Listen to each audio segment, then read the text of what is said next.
Bonsoir, je m'appelle Thiaou Donat, je suis le responsable de l'entreprise TIC Agro Business Center, qui est une entreprise qui fait la promotion des TIC, technologies d'information et de communication dans l'agriculture. Nous nous sommes fixés pour mission de faciliter l'accès à l'information et de faire en sorte que le plus petit producteur puisse avoir accès à l'information qui pourrait lui permettre d'améliorer son rendement, d'améliorer sa façon de faire et de produire en qualité. Nous avons développé une application qui permet d'envoyer des SMS et des messages vocaux aux producteurs ou à des groupes de personnes. Le principe, c'est que on enregistre le message en français ou en langue locale et on envoie le message. Ils reçoivent en fait le message sous forme d'appel sur le téléphone, et lorsqu'ils décrochent le téléphone, ils écoutent le message. Ils ne peuvent pas interagir avec l'appel, ils écoutent simplement le message. Donc voilà l'interface où il faut d'abord entrer l'identifiant ainsi qu'un mot de passe pour accéder à l'interface. Donc ça donne ça l'interface. La première option c'est statistique, et quand on vient ici, vous pouvez le constater, on a bref aperçu sur ce qui a été fait, appel manqué, est-ce que celui à qui on a envoyé le message, quand il a décroché, est-ce qu'il a écouté le message jusqu'à la fin, ou bien est-ce qu'il a raccroché avant la fin du message. S'il a raccroché, l'application notifie qu'il n'a pas écouté le message jusqu'à la fin. Lorsqu'il reçoit le message, l'application aussi nous notifie ça. Et lorsqu'il choisit délibérément de rejeter l'appel, l'application aussi nous notifie ça. Donc après ça, on passe à l'étape de contact. Ici, nous avons la possibilité d'enregistrer les contacts. Donc le nom, le prénom, CES, le numéro du téléphone, le groupe. Donc ça veut dire que si le producteur appartient à une coopérative, on essaie de créer le nom de la coopérative et de le mettre ici. Le village où il est, l'activité qu'il mène et la langue qu'il parle. Comme vous pouvez voir, on a des langues locales ici, Biali, Dendi, mais on peut aussi ajouter autant de langues que nous voulons. Donc lorsqu'on enregistre par exemple un contact, on arrive sur la liste des contacts comme un répertoire pour les téléphones mobiles, et on vient ici où nous avons des groupes de contacts. En fait, arriver à organiser les producteurs en groupe. Donc je prends par exemple le groupe Shell Nord Bénin, il y a 6 membres. On peut ajouter d'autres personnes si on veut. Le groupe ICT4AD par exemple, il y a 2 personnes. On peut aussi ajouter des personnes autant que nous voulons.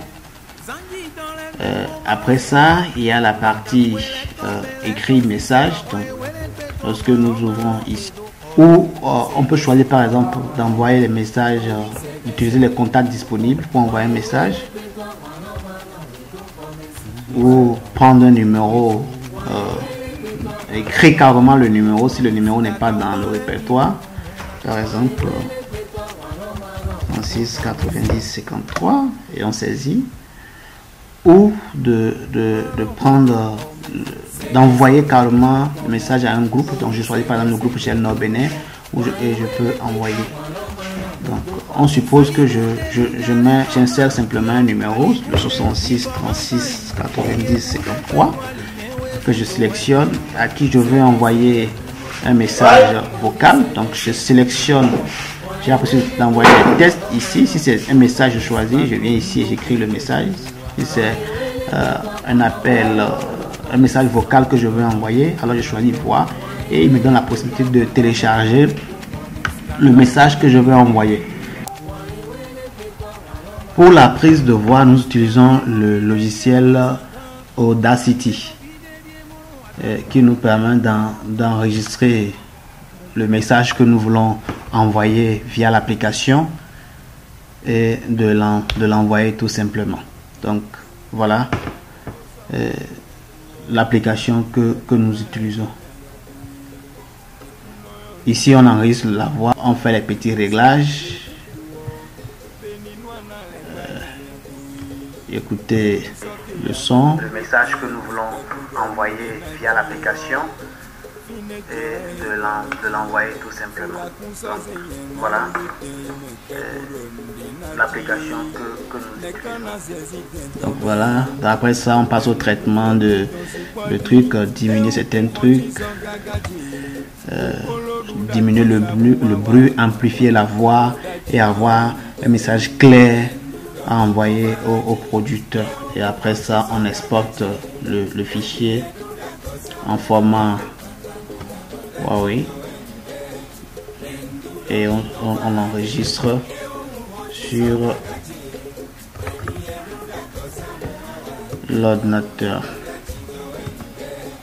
Donc après ça on passe à notre application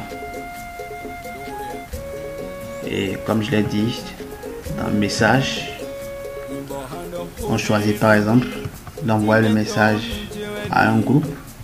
Je prends le groupe ICT for AG et j'envoie le même message que nous avons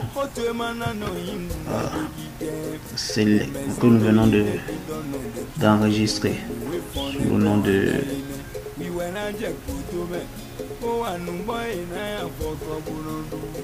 test. Il est là et je l'envoie. Et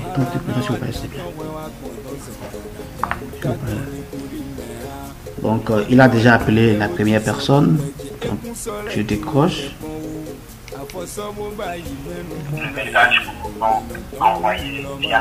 Comme vous pouvez l'entendre, le message est bien clair. Voilà l'application.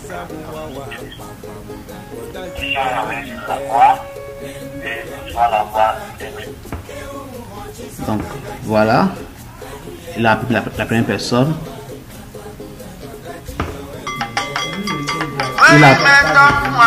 Il appelle la deuxième personne, donc je décroche. Et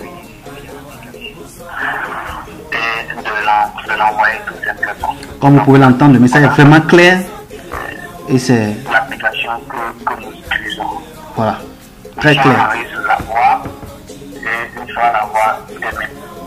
Voilà, donc le message est très clair et le producteur peut recevoir du coup ce que nous voulons, le message que nous voulons passer. Ce qui est intéressant, c'est que contrairement aux tests, on sait que les producteurs, la plupart ne savent pas lire, donc les messages peuvent être en langue locale et le producteur reçoit le message dans sa langue. Ça peut être des messages sur le prix des produits sur le marché, ça peut être des messages pour les inviter à des formations, ça peut être des messages sur des formations. On peut même aussi l'utiliser dans le secteur de la santé par exemple et inviter les femmes à venir aux consultations prénatales, leur dire par exemple qu'il y a des campagnes de vaccination sur la méningite ou bien sûr je ne sais pas, n'importe quelle information utile à la communauté. On peut utiliser l'application pour pouvoir transmettre le message. Donc, voilà le rôle de notre application et nous pensons que cela va régler beaucoup de problèmes en termes de diffusion d'informations au niveau des communautés et pour aboutir à un changement.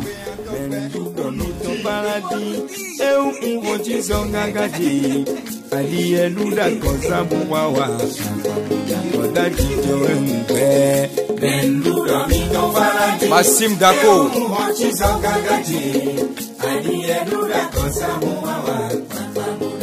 André Sedjamin, on est ensemble.